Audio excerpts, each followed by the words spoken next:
ndichikutambirai zvekare pano paHatirare 263 pano pachange chikuzivisai manews updates ezvinhu zviri kuitika munyika yedu yeZimbabwe. Kana uchiri munyowani pathis YouTube channel, kusubscribe mahara wotina on the notification bell so that patinodzoka neimwe post uchange uchingozvionera. Panapa paHatirare pachannel yenyu yenews uchange uchiwana manews updates ezvinhu zviri kuitika munyika yedu yeZimbabwe nguva iripo, ende maupdates echokwadi asina nhema mukati ndiwo maupdates aunowana pano paHatirare 263. Kana chimuti wakachibata mudikani chikotaura kuti Hatirare chimuti ndakachibata kuti dzvi, makomenzi enyu akandikoshera. Ndoona vamwe vachiti Hatirare unoratidza kuti unobva kune vanhu. Ine ndicharamba ndakatsika giya iroro, hapana chekumirira.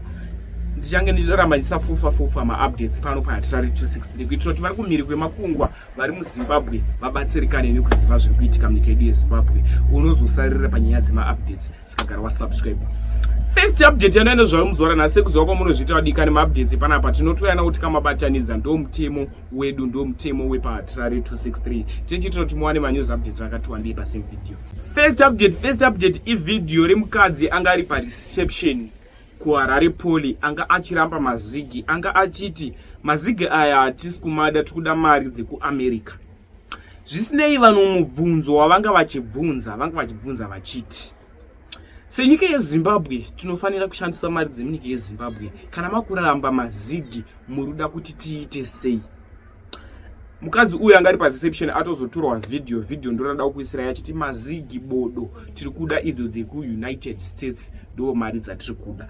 Ndinokumbira kuti zvanovuka mucomment section pamusoro penyaya vanhu vari kubvunza kuti kasi mazigi achona haachashande here? Kana asingachashande mazigi tiudzei chokwadi tigare taziva, pane kuti tinoenda kumareception sekunana Poly kwazvaitika uko tonosvika todadirwa. Muri kuda kuti tiite sei sevana veZimbabwe? Vanhuwo vari kubvunza mubvunzo wekuti kasi mazigi haachatenge here, mazigi haachashande here? Vanhu vane mubvunzo ipapo.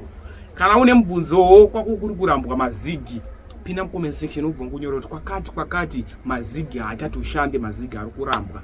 Ndo comment section yachona apa muri free kukomenta zviri kuitika kwamuri ikoko ndokuti tibatsirikane.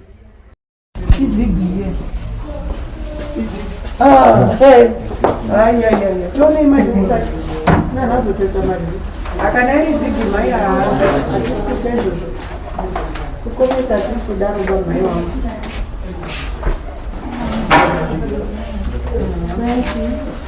aiwa tikuda yes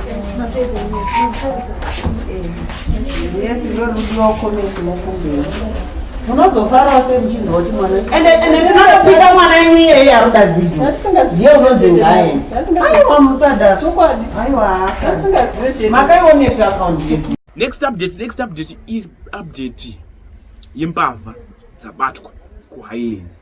Mbavha idzi dzanzi nechitsika chekuti chinopinda mumabhawa dzichivheta vaya vanenge vane mari, vanenge vachitarisa kuti ndeupi abudisa keshi yakawanda. Vakaona anenge ane keshi yakawanda vaibva vamutevera vomuponda vomubira zvaainazvo.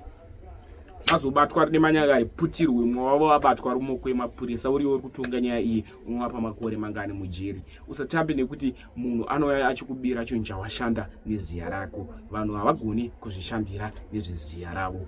Much love. Iwo unonzaniwa?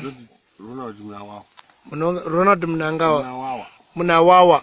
Unogara HW. Hanzi unogara kupi? No. Unogara kupi? Highlands 164 Waterwood andi. What iwo unobana wanenzana? Tinashe Muchenje. Komu wachanzani? Komuta yamudubise naba plate yinichi. Beuta chi? Yoda oneke mbava hii. EY 1872.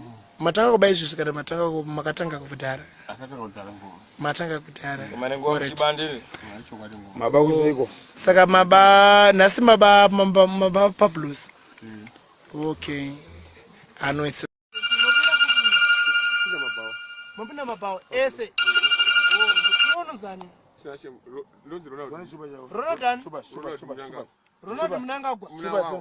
Mnangawa. Mnawawa. Chupa chako. Okay.